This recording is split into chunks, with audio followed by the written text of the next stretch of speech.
Not the only reason, but one of the reasons that I should be elected commissioner of college football is I don't think anyone has a better grasp on the psychology of us, we as a people, than I do. And so everybody's talking about expansion and contraction. Everyone's talking about realignment. Everyone's talking about how the ACC could drop off into the Atlantic just as the Pac-12 drops off into the Pacific. Guilty. I have been guilty of trafficking in such conversation this week, but the psychological aspect is this. I know you don't want to listen to that. You want to be assured that things are going to be okay. And so tonight, gather around the old late kick campfire here. Sometimes I'm putting out the fires as Fire Patrol Pate, but tonight I am fanning the flames of the fire that will gather around and together accept the fact that it'll be okay. This is Late Kick Live. It is now Thursday, May 25th, the year of our Lord 2025, 23. Who knows what we'll have on our hands in 2025. And we're jam-packed high atop somewhat of an overcast, but still cheery downtown Nashville, Tennessee. I'm going to lead the show with it tonight. College football is going to be fine. I know there are some Band-Aids we need to put on the sport. It's going to be fine. No one's running for the exit door. We've got some things to talk about in terms of bold predictions tonight. We got some of you just flat out questioning the manhood of Ohio State. I'll do my best to defend them.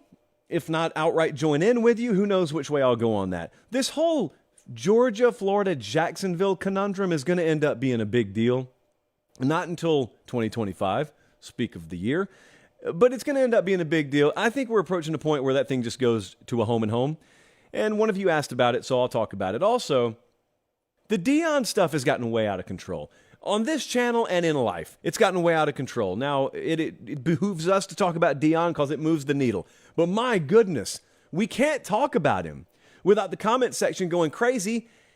And it's because I think a lot of people don't watch the video. I get accused like 10 times a minute now of saying something that I didn't say about it. It was just like, watch the video. So anyway, we'll talk about all that. They're watching us in Rhonda, North Carolina, Oakland, California, losing your baseball team, but you got a college football show, Fort Worth, Texas, Mobile, Alabama, or LA, Lower Alabama, as we called it in Harris County. Thank you for watching us. I've got some things to talk to you about very, very, very quickly here. So Sunday night, it's Memorial Day Eve. Bradley's tongue's dragging the ground. Director Colin hasn't gone home in months. Producer Jesse had the audacity to take a vacation.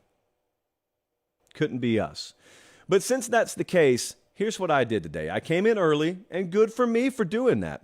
And we recorded about an hour, 15-minute conversation with our good buddy Cole Kublik. We had him on the show a couple of months ago. We got insanely good reviews on that. So we just went hardcore deep dive on all sorts of stuff today, and we will edit that and we'll upload it on the channel Sunday. So it's not going to be a traditional show Sunday night, but it will be plenty and then some. There'll be a lot of meat on the bone in that chat that we had back and forth. The second thing is I get daily now people asking me, hey, what happened to those conversations and those interviews you said you were going to bring us when we got the channel to 100K. We got 3 of them coming up in June. I'm not going to tell you who they are until right beforehand because that's the fun of it. This is the time of year I can schedule that sort of thing. Because of the kind of names that we're going to have on the show, you kind of got to work on their schedule. So that's that. And thirdly, I have probably the stupidest injury right now that any of you have or any of you have suffered from, and I'll talk about it later in the show. But, you know, you always need some perspective in life, and I've been feeling bad for myself all day. I don't even have the right flavor of choice liquid in the chalice. We had to go with second-string orange tonight. But what I didn't do is lose to the 19th ranked player in this office in ping pong 2 out of 3 today, and one of our brethren in the other room right now did. So we'll call him Aaron Grisham. And it's been a rougher day for him than it ever will have been for me. I just got a mildly strained back. So details to come later in the show. But prayers up for Grishy. Okay, let's breathe deep. Let's work on our box breathing techniques. I was doing some research on that. Colin, are you familiar with box breathing? It's really, really fascinating. It makes you feel so peaceful. Google it, kids, after the show. Google it. Colin, here's your endpoint.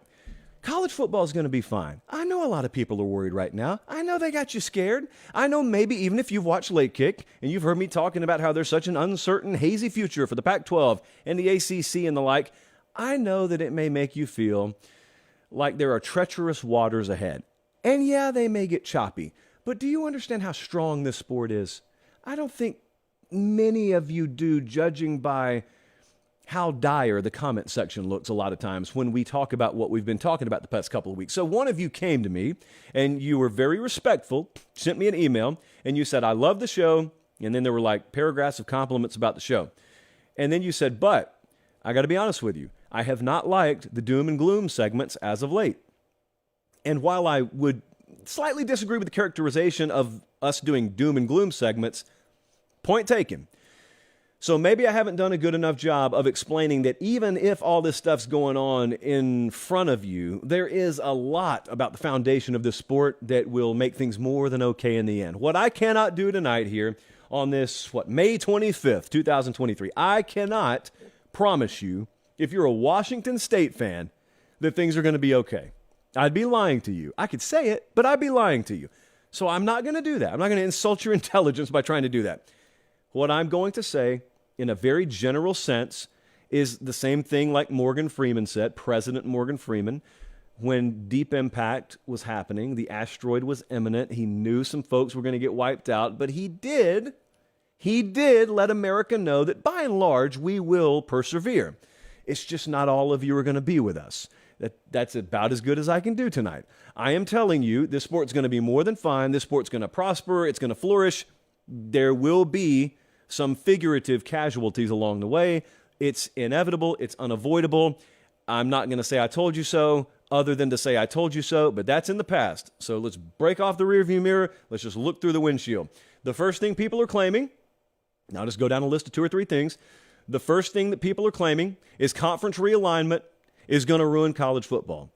It's not going to ruin college football. It is going to change college football. If you'll notice, by the way, if you're 25 years old, this stuff seems new to you. It's not new. It's always happened. Conference realignment has always happened. There has never been like a static 10 or 15-year period of this sport where there was just no movement. It hasn't happened. And here's what I realized. I know college football fans of all ages, 8 to 80. I know college football fans that run the entire gamut of being very, very young to very, very, shall we say, seasoned.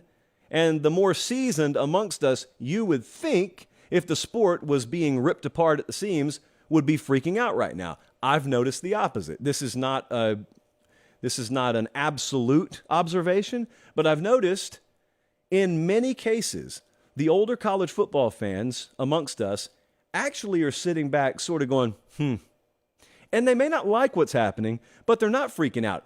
The younger crowd, ironically, is freaking out more than the older crowd, because I think the older crowd has a lot more learned lessons through observation of the history of college football, and they know changes always happen. And they've probably heard a time or 10 someone tell them, this is it. This is the end of college football as we know it. And it's never been the end of college football as they knew it even, much less just the end of college football. Conference realignment, it will be no different. Now, you're going to get a very, very healthy and robust Power 2 of conferences in the major college football levels. You will get that. That's unavoidable. We were kind of already there. We will be there. I don't know how the second tier of college football will play out. I don't know who's going to be in the ACC. I don't know that. But if you'll just think for a second at the plight of rice, food. Rice used to be in the Southwest Conference. There was a time that the Southwest Conference was viewed as the premier conference in college football. How's the Southwest Conference right now? How is Rice right now? Rice is about a 5-some-odd touchdown dog against Texas, their old Southwest Conference partner, by the way, to open the season. Rice was a casualty, so to speak, of the changing landscape of college football. So it doesn't serve as any consolation to Rice fans that the Southwest Conference broke apart and Arkansas went to the SEC and pretty much all the other ones went to like the Big 12 or elsewhere. No, it does not. It does not provide any solace to them. But by and large, college football fans don't spend every waking moment telling themselves, boy, once we lost the Southwest Conference, that was it. Nor in the future will you say, boy, when we lost fill in the blank, that was it. Now, you may have individual fan bases that say that, and I feel for you guys. I absolutely feel for you guys. If you've watched this show, you know how I feel about that. I am very, very unhappy about it. But the sport overall will be okay. The other thing that's happening right now is the transfer portal has very much changed the sanctity, the integrity, if you will, of roster management. And it's changed how you define a college football player, how you define the value of a commitment, how you define the value of a starter or depth. All of a sudden now you've trained yourself to look at the roster and say, hey, in any given year, like 20% or 30% of these guys could be moving on. And that's ruining the sport. That's the follow-up in that sentence. I hear it all the time. The transfer portal has made it a selfish, me-first mentality, and all these guys are just mercenaries out there looking to start wherever they can. Some guys are playing for 3 or 4 schools, and that's ruining the sport. Is it really ruining the sport? Here's the best way to gauge it. Let's say you're watching Clemson versus Florida State, week 4, this fall. It is 20-17 Noles, mid-third quarter. It is 4th and half a yard. FSU's on the Clemson 31-yard line, and they're deciding whether to go for it. Oh, they're going to go for it. Here they come to the line of scrimmage. Crowd is at full throat. Play clock, 5, 4, 3. Press pause. Are you thinking about the portal at all? Are you thinking about conference realignment at all? Are you thinking about NIL? Are you thinking about how much money those individual players are making and how much maybe the guy next to them is not making? The answer is no, no, and no. All you care about is the game. All you care about is the matter at hand. All you care about is what you've always cared about, and that is a Saturday in the fall, and as long as we have that, you've got college football. So you ask me, well, what would it take for you to walk away from college football? What would it take to turn you off from college football? That's it. If we didn't have that anymore, that's when I'd walk away from college football. But you see, we're nowhere close to losing that.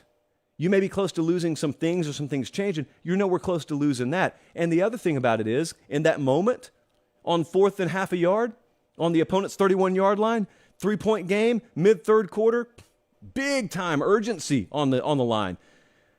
Are you really thinking about what percentage of your roster originally committed to Florida State, or are you just thinking about the cats you've got and the cats they've got and whether your cats are better than their cats? What are you thinking about? I think we all understand what you'd be thinking about. And it's the same thing people watching at home agnostically are thinking about. No one is paying attention to the very thing that many are claiming is destroying the sport in a moment like that. The moments are what it's about, is my point. Speaking of which, speaking of NIL, I got some folks claiming to me that NIL is ruining the sport. Maybe I'm not trying to insult your intelligence. It may sound like that. I'm not trying to insult you if you feel this way. I guess I'm trying to change your mind on it. Is it really ruining the sport? I don't disagree with you that it's changing the sport. I don't even disagree with some of you who may say you don't like certain aspects of this. That's totally fine. Okay, again, if you watch my show, I speak out frequently on things I do and don't like. We've all got preferences. We've all got an idealistic view of the world of college football and what we would like to see. It's not always the way it is. In fact, rarely is that the way it is. But there's a far cry from I'm not getting it exactly how I want versus it's ruining the sport. NIL's not ruining the sport. Unregulated NIL may have led to a far less than ideal circumstance in the sport, and that's not just for you as a fan. That's for the offensive coordinator at Kentucky or the defensive backs coach at Oklahoma State. Yeah, a lot of folks are dealing with that. And then you got Congress laughably claiming, and I want to emphasize laughably claiming, that they're about to come in and solve anything. Don't count on that. I just look at it, and the more I talk to staffers are ahead of the game here a little bit.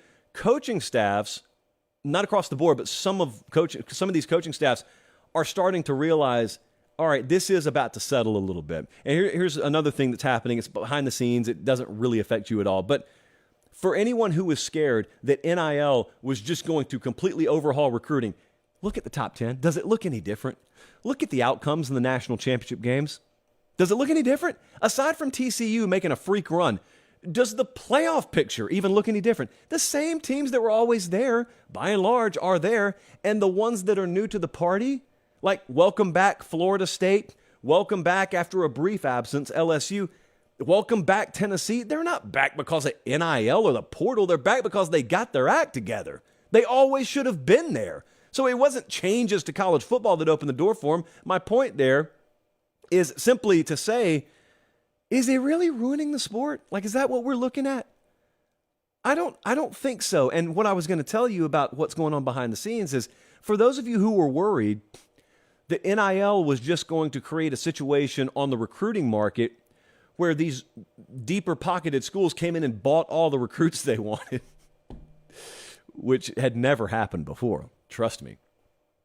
Here's what's actually happening. There's a pretty magic number out there in the recruiting world right now as it overlaps with NIL, about 10%, give or take. Could be 8%, could be 12%, but let's just use 10%. 10% is the number that when all is said and done over the next couple of years, most programs are going to settle at as an allocation percentage of their overall NIL budget to go to recruiting.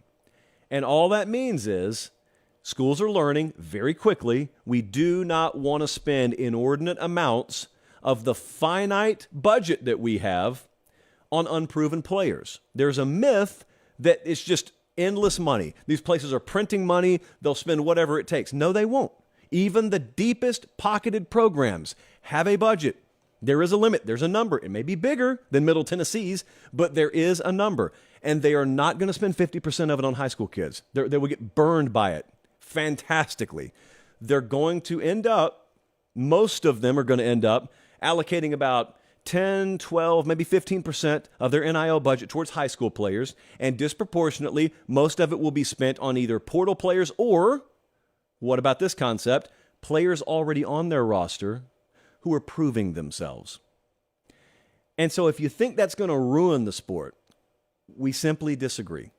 You're going to end up with haves and have-nots, and you're going to find that in most cases, those clumps are going to look eerily similar to what those clumps looked like in 2005. So is realignment ruining college football? It's not ruining the sport.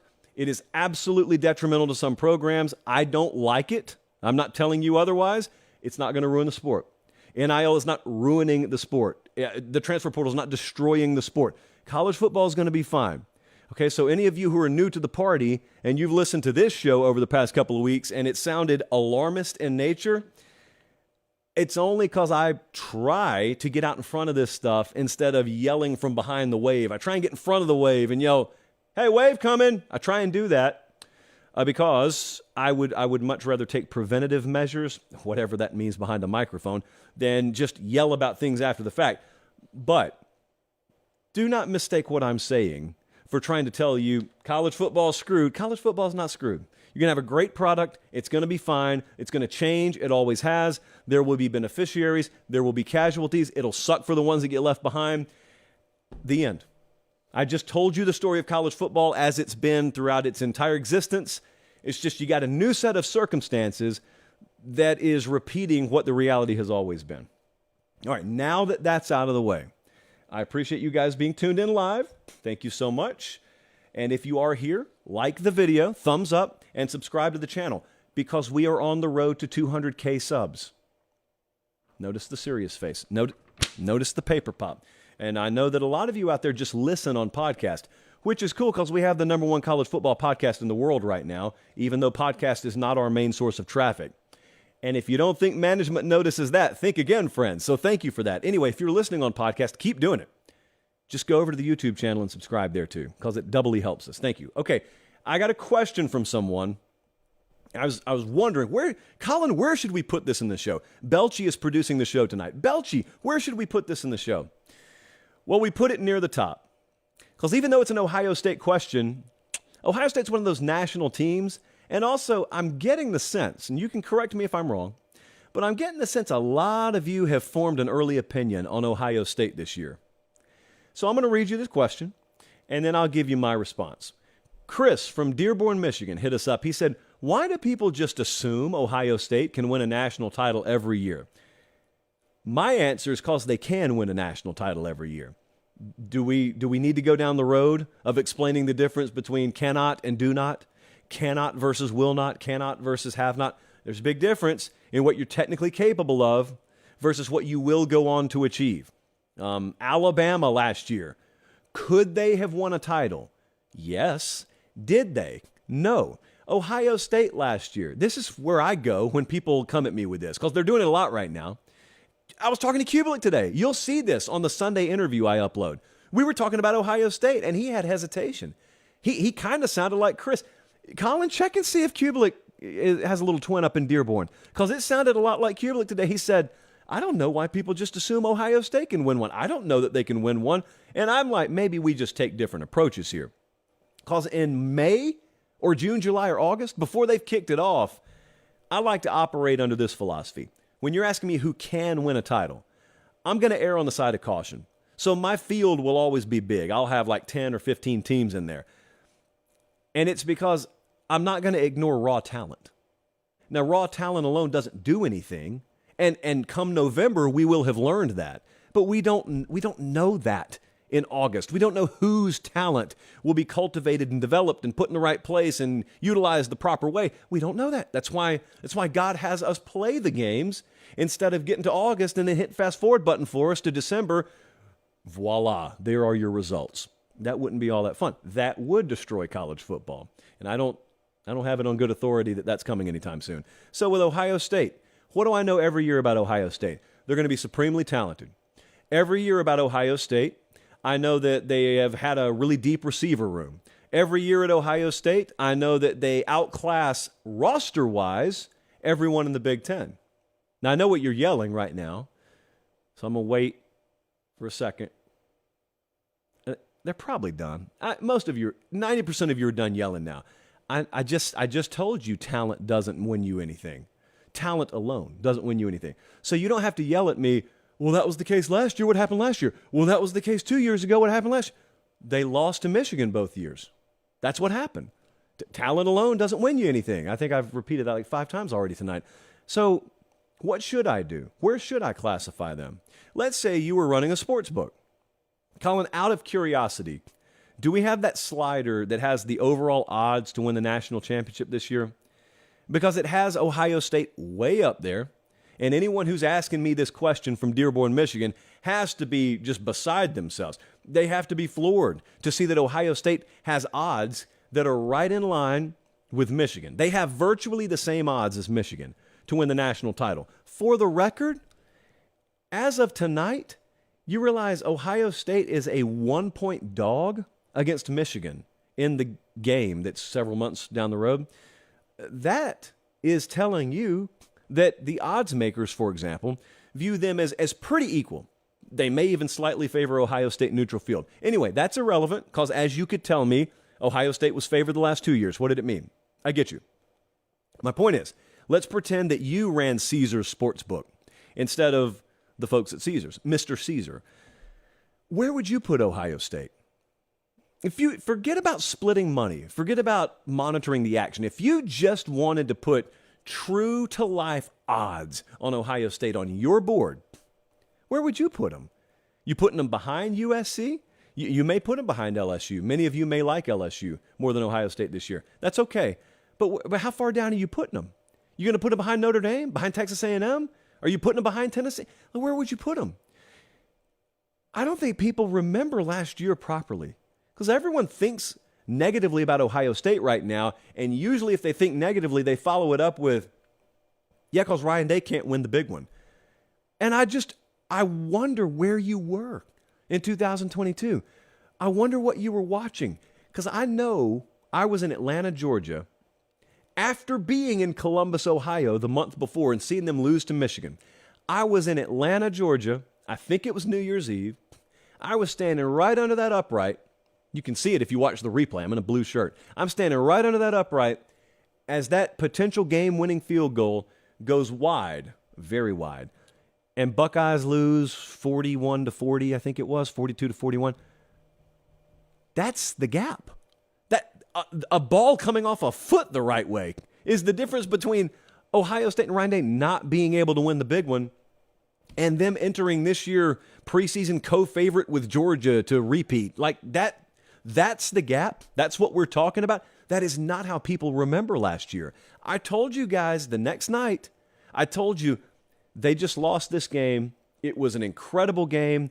6 or 7 times out of 10, they probably win it, but they lost it. The way they lost it, I said it doesn't matter People are not even going to remember this game. They're going to remember the Michigan game, and they're going to combine that with, and they've lost 2 years in a row, and we're going to go into next year, and it's going to be the most uncomfortable several months for Ryan Day ever, because his entire future is going to be decided based on the Michigan game, and here we are. Here we are. So I don't look at the situation that way, is why I'm teeing it up like that.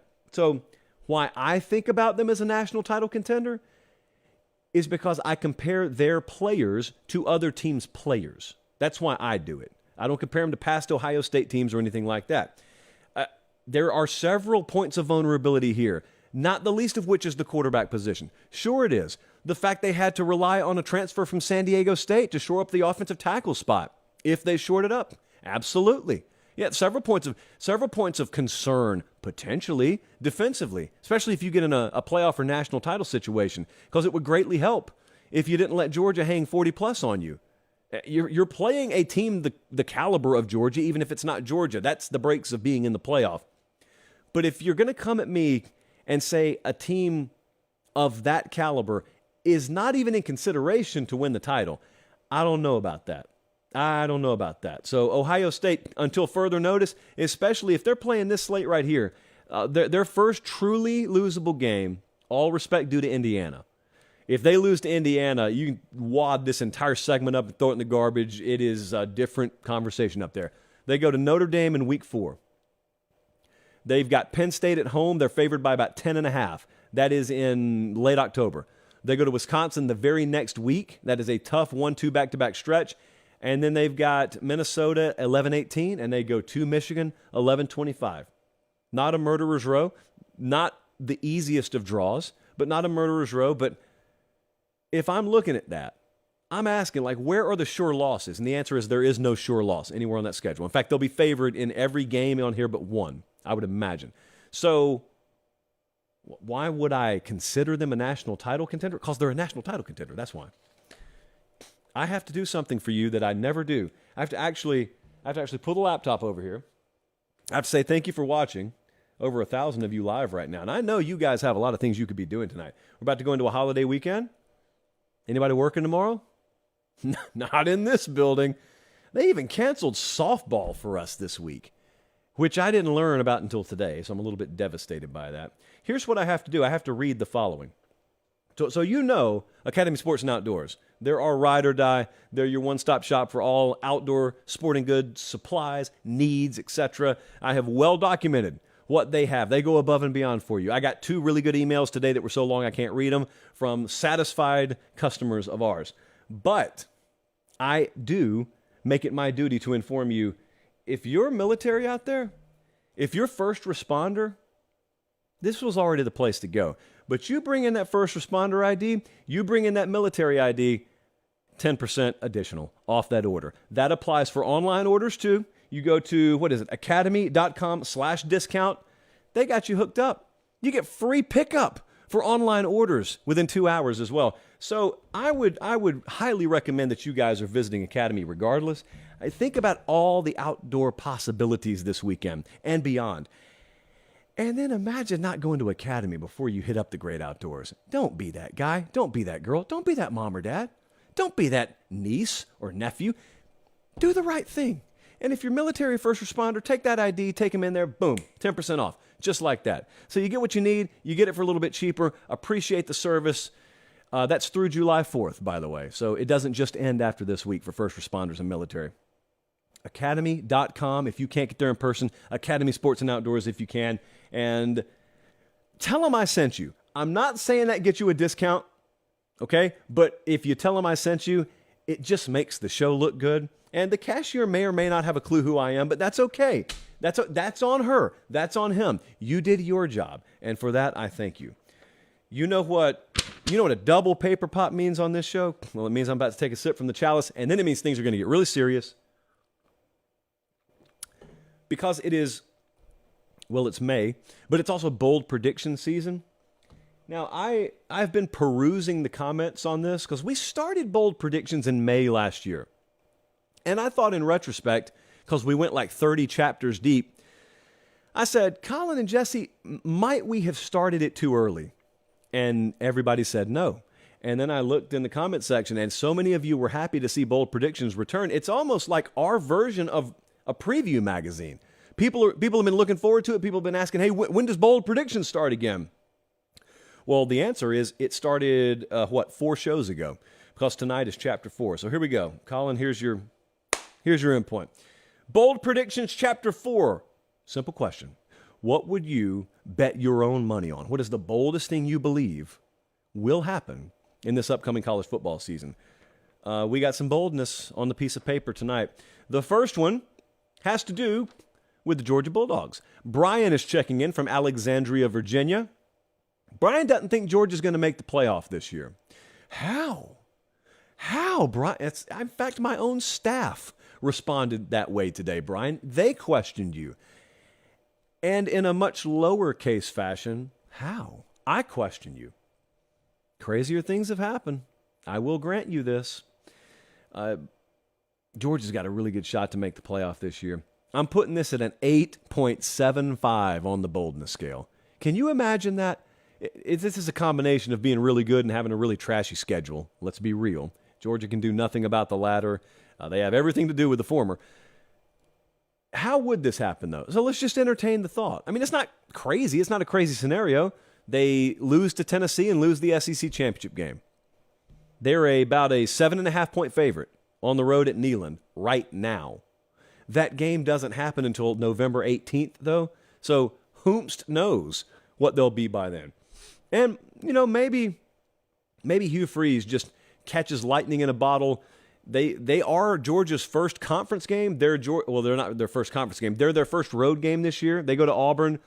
New quarterback, hasn't been on the road yet. The thing about it is you always build that stuff up for Georgia. And any time that you use what would classically be a weakness for a normal team, you see Georgia just chew it up and spit it out. So we'll see about that. But how would it happen? Easy. They drop one game and then lose the SEC championship game. That's how it would happen. Will it happen? It's tough. They're the favorite to win the national title. They're the favorite to win the SEC, obviously. So I'm putting this at an 8.75. And that is an insanely high rating of boldness just because someone said you won't make the playoff. It's really hard to make the playoff. And yet the mere possibility that Georgia won't make it brings an 8.75. That's really, really up there.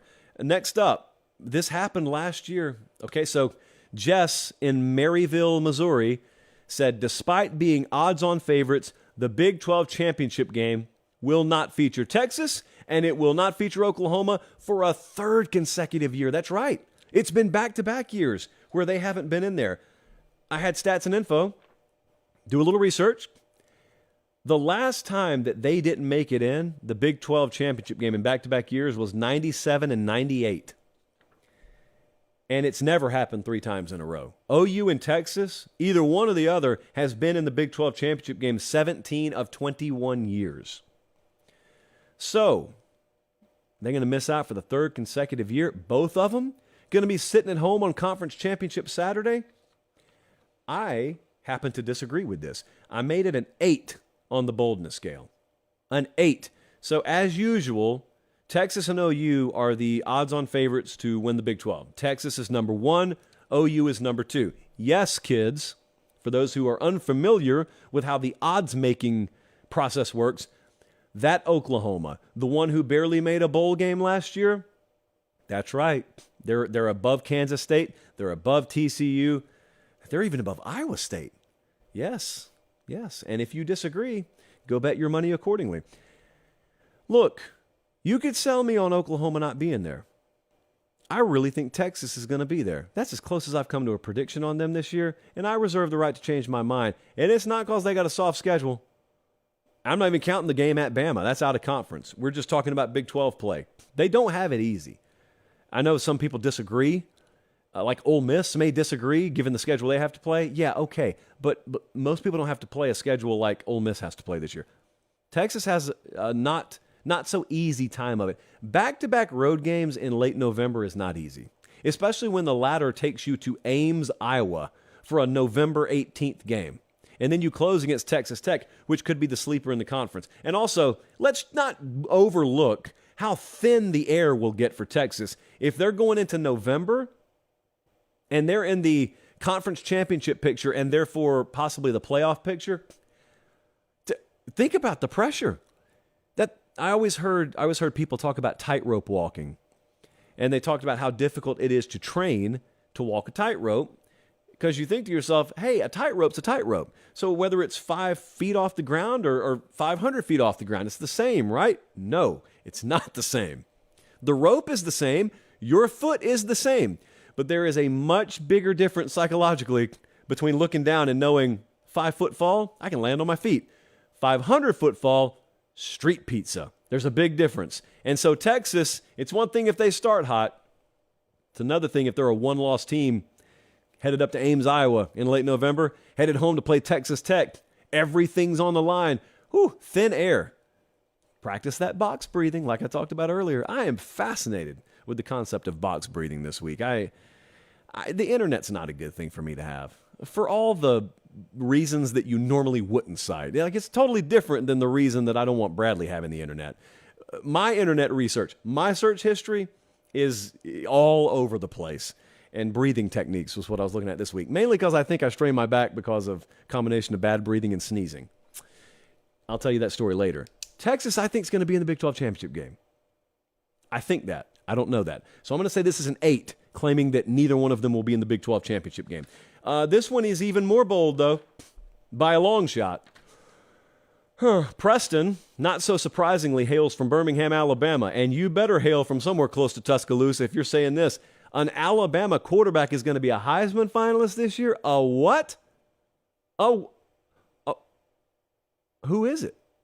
He didn't even know who it's going to be. Do you know? I don't know. Does Nick Saban know? Does Tommy Rees know? I don't think anyone knows. This prediction from 50,000 feet is not crazy. It's just when you get on the ground level you realize how insane it is. Alabama has had a quarterback end up a Heisman finalist or better 3 out of the last 5 years. So yeah, Bama quarterbacks have littered the Heisman Trophy picture. That's the good news. The bad news is they've been named Bryce Young and Tua Tagovailoa and Mac Jones. So of course they have.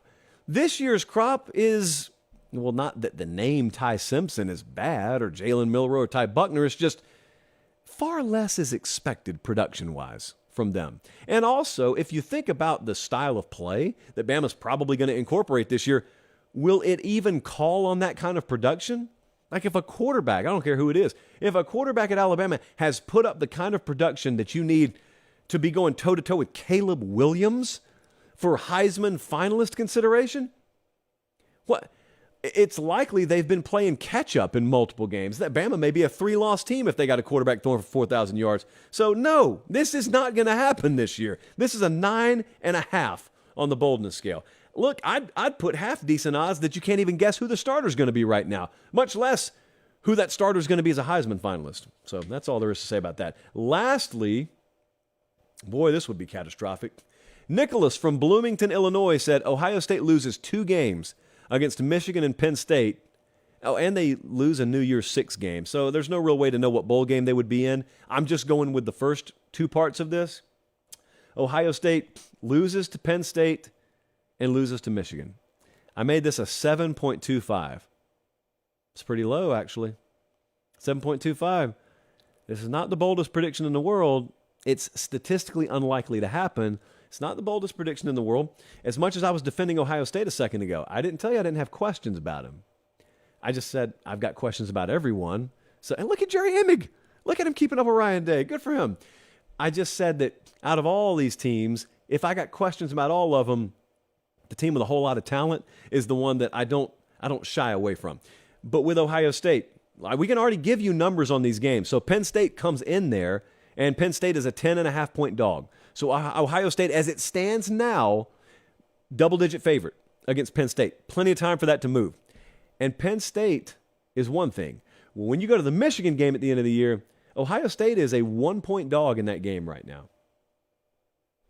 I don't know if that point spread surprises you guys. It's at Michigan. I don't know if that surprises you. That game is it's the last week of the year of the regular season. So all kinds of things can change that. I'm just giving you a read on what people think about it right now. This is a 7.25 in terms of boldness of prediction. And I already talked about Ohio State a lot tonight, so I'm not going down this road again. But, man, just a follow-up on that. Like, I didn't grow up an Ohio State fan or anything like that, but for those of you who did, what does that do? What does that do to Ohio State football? Because you're looking at that and saying, "What, Josh? It's still a 10-win season. Doesn't matter. For them, it won't matter. You guys know that's true. It won't matter. You beat Purdue, you beat Maryland, you beat Indiana, you beat Youngstown State. Big deal." That's what they'll say. In Mansfield, Ohio. Is there a Manford? I don't know. In Akron, Ohio, in Dayton, Ohio, that's what they'll say. They'll say, "Yeah, of course you beat them. If you didn't beat them, we would have run you out of here before the season was even over. But you lost to Penn State at home, and you lost to Michigan for the third year in a row, and then you did whatever you did in the bowl game. It's not good enough." Now, I don't know what would follow that sentence, but I do know that's what they would say, and it would be extremely uncomfortable, and it's already kind of uncomfortable up there.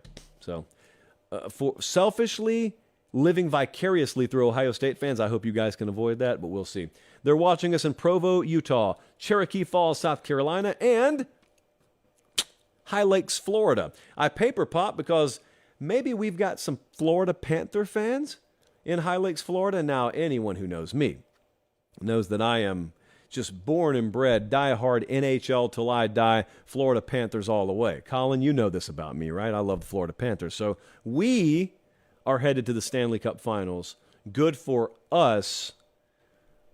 Now, I can't name a player, so yeah, I'm already screwed on that front. But yeah, Andrew Ivins goes to those games. I got to shout out Ivins for real. So Ivins is a legit Florida Panther hockey fan.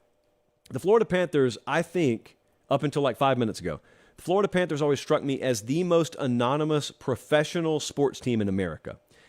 Meaning, if you follow NBA, Major League Baseball, NFL, NHL, even if you don't watch them, you could name all the teams. I could name all the teams in all those leagues.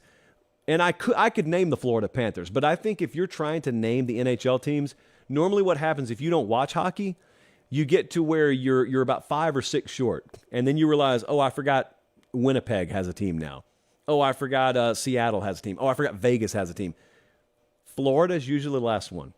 Like, there is an NHL team in Fort Lauderdale, Florida. You usually forget about that. You remember Tampa, but you forget Florida, don't you? No longer. So Ivins, when I was down doing the signing day show was it last year or this year? It was this year, this past December. Ivins was checking, like, the Panthers score on his phone. And I gained so much respect for him because on his screen, he has multiple updates. And one of the updates is a text about the whims of an 11th grader's mentality towards Michigan State. And then the next update is, oh, Panthers scored 3-1 lead over the Maple Leafs. Good for Ivins. Congrats. Like, half of the HQ office in Fort Lauderdale apparently is a Panther season ticket holder. So, speaking of the state of Florida, although not NHL, this has concluded Hockey Night in Nashville. I got asked about this a lot, so I chose one of the questions. I'll talk about it for a second here. Foster asked, Foster's from Alpharetta, Georgia, and Foster asked, do you think this Georgia-Florida game should stay in Jacksonville? This is a conundrum for me. It has been for a while. I get asked about it all the time. I've spoken about it on the show a couple of times. You know I love tradition. Love it. I think that when you cut college football open, it bleeds tradition. And be careful with sharp objects around our sport, please. But if you did cut it open, tradition is what it bleeds. So Georgia and Florida have played in Jacksonville for a long time. There was I think one time in the 90s because of construction, they did the home and home. But by and large, this has been a neutral site game in Jacksonville, Florida, so much so that Corey Smith even wrote a song about it. Well, there's a situation. 2 situations, in fact. One of the situations is Kirby Smart hates it. He doesn't want it there. Some Georgia fans have always thought the location is unfair. Whatever. One of them gets on a plane, one of them gets on a bus, is the way they've always put it. And I get that. I have always countered that you guys should just play at Memorial Stadium in Columbus, Georgia, and be done with it, but it always gets shot down. So, Jacksonville.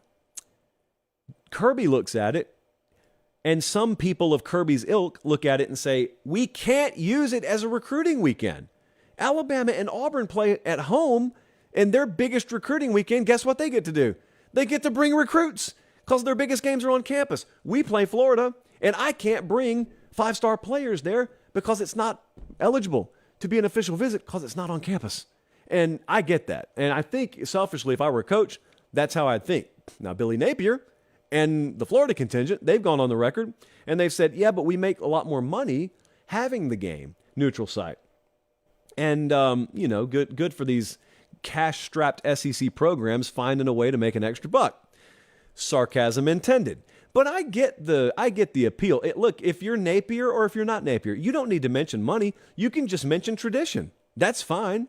I think the best argument for Jacksonville is not money. No one cares how much money you're making. They care about the tradition, maybe. And so I've always been torn on this. I have never come down on a side on this argument because I get both of them. So I love the traditional aspect of it. I also really respect Kirby's motivation of I could not care less about tradition if it impacts my recruiting in a negative way. I want the recruiting weekend. The other thing I think about is, and I normally use this logic in a lot of different ways, if I were to reinvent the sport today, where would I put Georgia, Florida? And I know that that's a little bit of a backwards way of supporting the home and home argument because there are a lot of things about tradition that are grandfathered in simply because of tradition, and you're not allowed to just hit the reset button. I just made your argument for you if you didn't like that, by the way. But there's this other thing that's coming down the road. It looks like there's a construction project coming up down there. Now, I think it doesn't happen until after 2025, so we got a little time. But that construction project is coming, and it looks like, I can't remember if this is official, it looks like they're going to have to take that game home and home for a couple of years. I don't think it's ever going back to Jacksonville if they go home and home. That's what I think. Because I think if those folks get a taste of what it feels like for Florida to play between the hedges, and those folks get a taste of what it's like for Georgia to play in the swamp, game over for Jacksonville. And I have a sneaking suspicion if I personally got to be at those games, I'd probably say the same thing. Like I envision us 10:50 to go in the first quarter, and we've already seen the spectacle that is Sanford Stadium and Ben Hill Griffin Stadium on fire. And I just picture us collectively looking to the left, looking to the right, saying, are we really letting this go back to Jacksonville? Like, they were right. This is crazy. This is nuts. I think that's what would happen. I think that's what will happen. So whether I like it or not, whether I support it or not, I think Kirby Smart's going to end up getting his way on this. And I think both schools are going to benefit from it because what is the age-old rule around here? Games never get worse when you play them on campus. They can only get worse when you move them off campus. And that even goes for this game. There is only one game in this sport outside of Army-Navy. There's only one game in the sport where you would get a big-time fight from me if you tried to move it from its neutral location, and that is OU, Texas. And that includes you fools out there who want to move that game to Jerry World. No, we're hauling oats on that front. We can't go for that. No can do. As for Jacksonville, Florida, I know the game's been played there for 450 years. It would not break my heart, let me put it that way, if you move Georgia, Florida on campus. The end. All right, let's move it along. Got two more things to talk to you about. Yes, we're unloading the barrel. I've really grown to dislike the orange liquid. This used to be our go-to out of the chalice. And the other thing is this company, it's a very popular company, still has not decided to sponsor us. So I still don't give them shout-outs. What a missed opportunity. I cannot believe that we're talking about this tonight. I just want to tell you, those of you who are getting tired of this particular subject coming up, I didn't want to do it, but you're making me do it. So we're going to do it. Matt from Fort Worth, Texas. Folks like you were fine when other coaches were doing it, but now since it's Deion, it's wrong? Nah. That's Matt's sign off there. Nah. Matt, what are you talking about? I know what Matt was responding to, so I do know what he's talking about, kind of in a way. I chose this not because Matt himself said it. I chose this because I've been getting this nonstop, and I've been hearing a lot of people say it nonstop. There's this thought out there in the college football public that people are outspoken about Deion Sanders because Deion's just a different cat, and he's not doing anything that anyone else isn't doing, and they're going after him, and when in reality it's the system you should be mad at, not Deion Sanders. And the back part of that I agree with. Deion's not doing anything illegal, so Deion's doing exactly what the system allows him to do. I've said it before, I'll say it again, I don't have an ounce of disdain for Deion Sanders, quite the opposite. I like Deion Sanders, I like that he's in college football, and I'm not mad at him for doing anything that half of y'all wouldn't do if you just took the job he took. And that's what I've told some coaches I've talked to. Because as I told you last show, a couple of shows ago, several coaches have reached out to me and they have spoken their mind on Deion Sanders. Only Pat Narduzzi has done it publicly. The rest of them are off the record on it. And their reasons are their reasons. But when they vented to me, I've told every one of them the same thing. You ought to go public with it, or else you're just venting. If you want something to change, then lobby the proper authorities or just speak out like Narduzzi did. I got all the respect in the world for Pat Narduzzi. I don't even care if I disagree with him. He spoke and put his name behind his words. A lot of the other ones won't. I've been echoing that sentiment, okay? So where this response was born from is our great social team took a clip from a segment I did a couple of weeks ago where I said a lot of coaches have been reaching out to me talking about Deion and the portal and overturning an entire roster and how they don't think that's what college football should be. And they just really don't like Deion, which a lot of them don't, candidly. And I said, I think some of them are jealous of him. I think some of them legitimately have concerns. I think some of them don't like him personally. And I think some other ones just are upset with the system and they are kind of misplacing their anger on Deion Sanders. Well, here's what happened. People didn't actually listen to the video. They saw a video. They assumed I'm hating on the dude. And so they come in the comment section with comments like Matt's. Because if you've actually listened to what I've said, I dare you, Matt, I'll give you a paycheck. If you go find me criticizing Deion Sanders, period, much less disproportionate to any other coach, you won't find it, brother, but I challenge you to go try. I'm not criticizing him.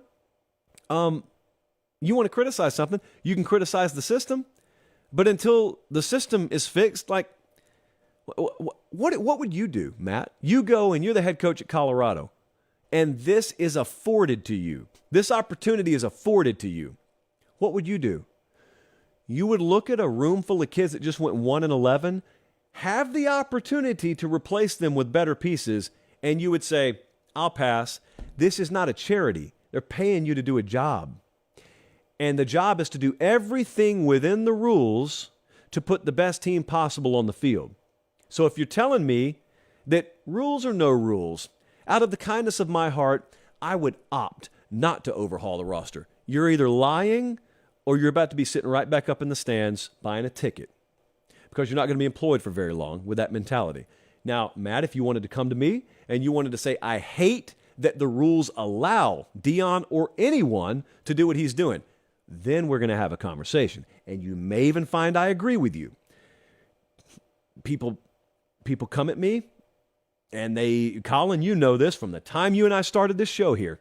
They have come at me whenever there's been a change in the portal or NIL, or both, usually at the same time, and the NCAA has no idea how they're going to police it. They just throw it out there. Oops, we spilled this bucket of blood in the water.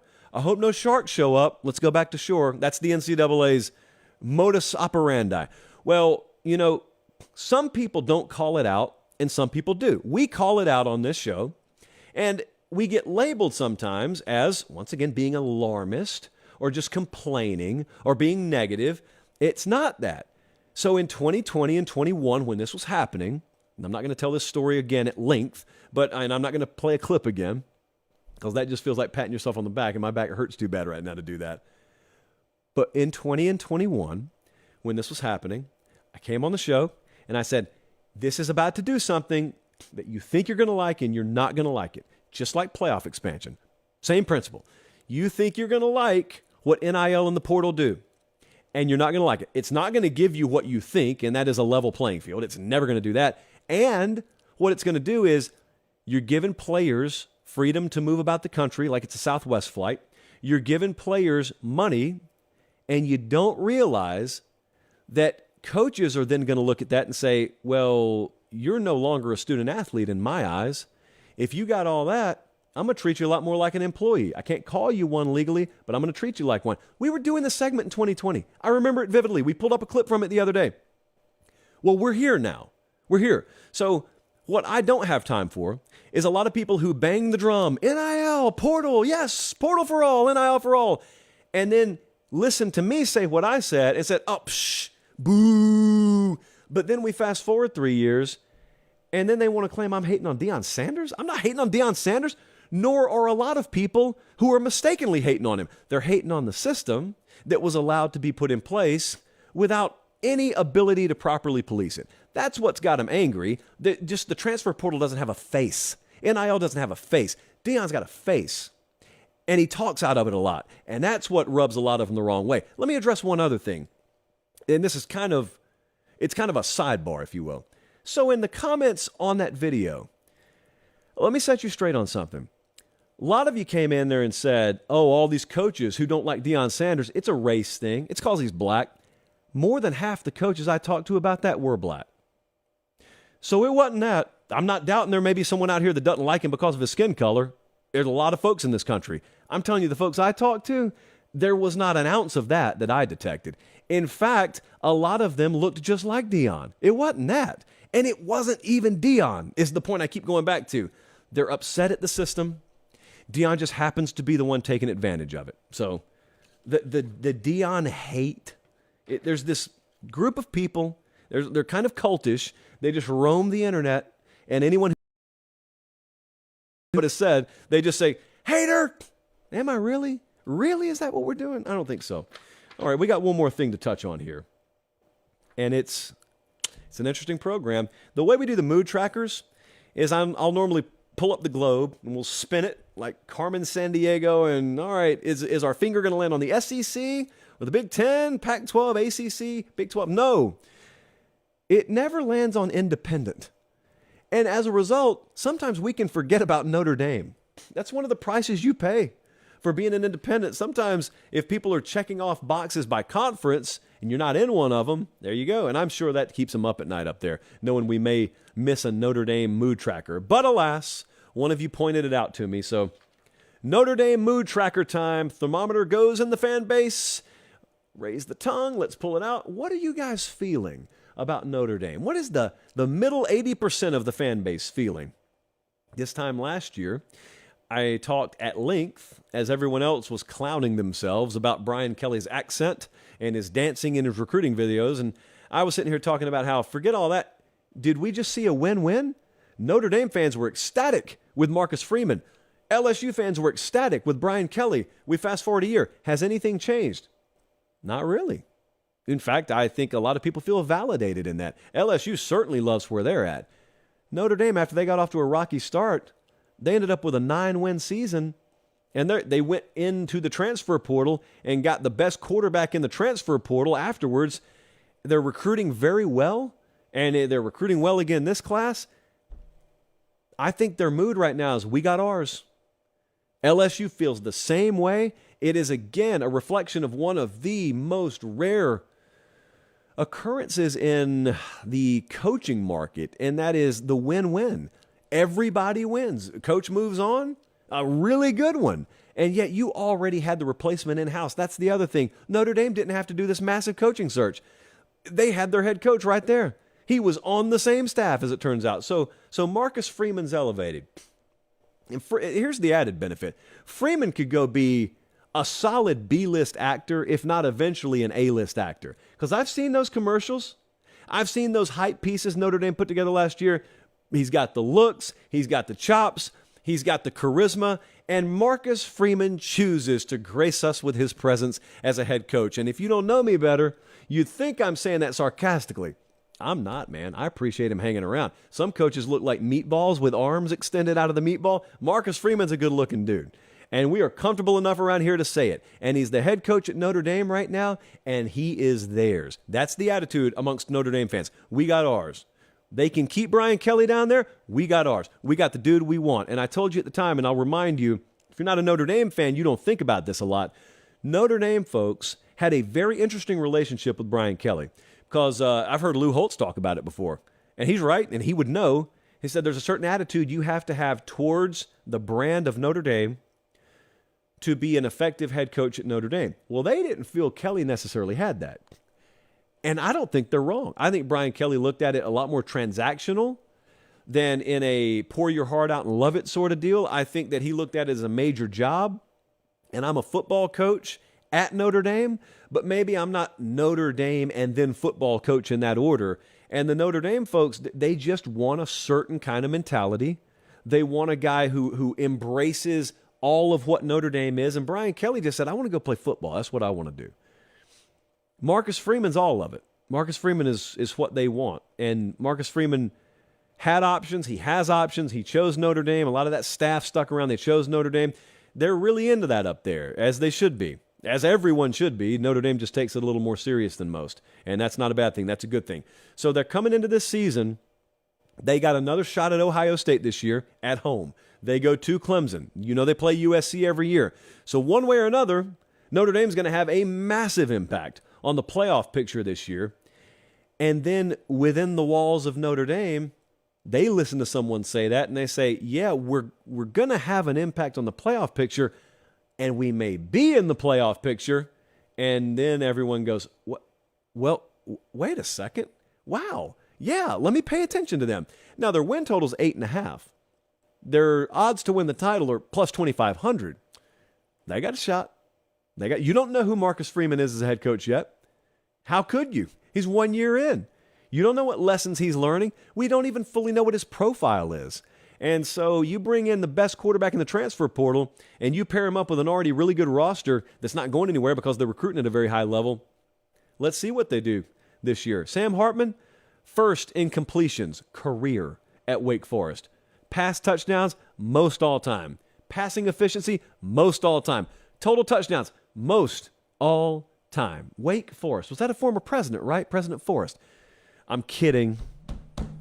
My humor hits 90% of you, but there's 10% of you that like the other day, I made the middleman joke. I used the Office quote, you wouldn't arrest a man for just delivering drugs from one person to another, would you? A cop came in the comment section. An actual police officer came in our comment section and kindly but firmly pointed out, it's not a joke to some of us. My apologies. So, instead of just making veiled drug references, let me just put it to you like this. Marcus Freeman is a really good fit at Notre Dame. They know it. He knows it. The fan base loves it. That's the mood. We got ours. Bam. Kickoff 2023, about 100 days away. Really good show tonight. About an hour. There was talk around the office that we may not even go 40 minutes. And shame on whoever said it. Was me. I said it. That's right. I did promise you one thing. I hate that I got to tell this story. Those of you who don't want to see me embarrassed, just log out now, please. I'll give you 2 seconds. Yeah, you're still here. Okay, well, the thing of it is, I was a really big baseball fan when I was a child. And I remember the home run race between Mark McGwire and Sammy Sosa. I don't think roids run baseball. I think it made it great. It blended pro wrestling and baseball. Well, anyway, I remember still one day, there was news on SportsCenter that Sammy Sosa had been scratched from the Cubs starting lineup because of a back injury. And I think, oh, that's a shame. Get well soon, Sammy. And then more details emerged. How did he injure his back? Sneezing. And I thought to myself, that is pathetic. That is one of the softest things I've ever heard from a pro athlete or otherwise. We fast forward all these years later, and I now have a strained upper back muscle from sneezing. And I told Gabe Eichert this the other day. I told Kubelik this earlier today. It's not the strain that is hurting me the most. It's the fact that I think if I were a starting linebacker on an NFL team or a college football team right now, this particular injury, because of where it is and because of the movement that it limits and because of the difficulty I have breathing, I truly don't think I could play in a football game tomorrow. And I would be Sammy Sosa. And that would be so humiliating. You got guys dragging around torn patellas. This dude over here, He's got bone on bone. He's 36 years old. He's just trying to hang in there and make one more paycheck. I got a dude over here that has been sporting a fracture in his forearm for 6 weeks. It's just taped up every week. You guys have fun out there today. I have fully functioning legs. Shoulders feel great. However, there is a little twinge in my upper back. I would stuff my own self in a locker. And yet here I am. Now, I guess the one saving grace is I really thought we had softball tomorrow night, and we don't. That's God looking out for you. Injuries have to happen. At least it happened in my bye week in softball. So yes, if anyone has a more ridiculous injury than that you're dealing with right now, believe me, I need to be comforted. I just want you to feel sorry for me. That's all I want. So anyone out there suffering some freak injury right now, please, hot glue gun burned your cheek. I don't care how it happened. I just care that it happened. Please make me feel better. And if you can't do that, just subscribe to the channel, and that will suffice. So for producer Belchi, filling in for Jesse, for director Colin, for Bradley the associate, I'm Josh Pate. Take care. Great conversation with Kubelik. Going to be posted on the channel sometime Sunday. Until then, take care and God bless.